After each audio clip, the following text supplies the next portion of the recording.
Hey guys, welcome back to this channel. In this video, I'll be showing you guys how you can change your skin color using custom makeup.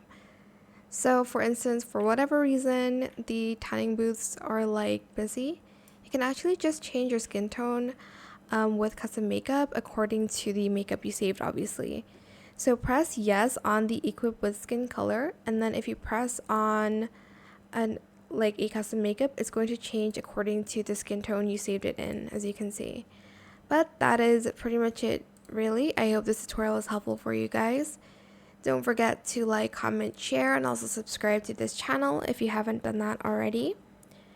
If you have any more questions about this video, just leave it in the comment section down below. I will try my best to answer them all for you guys. And if you found this video helpful, please click the thanks button as well. That is it for this video. I hope this worked out for you. Thank you so much for watching. Bye.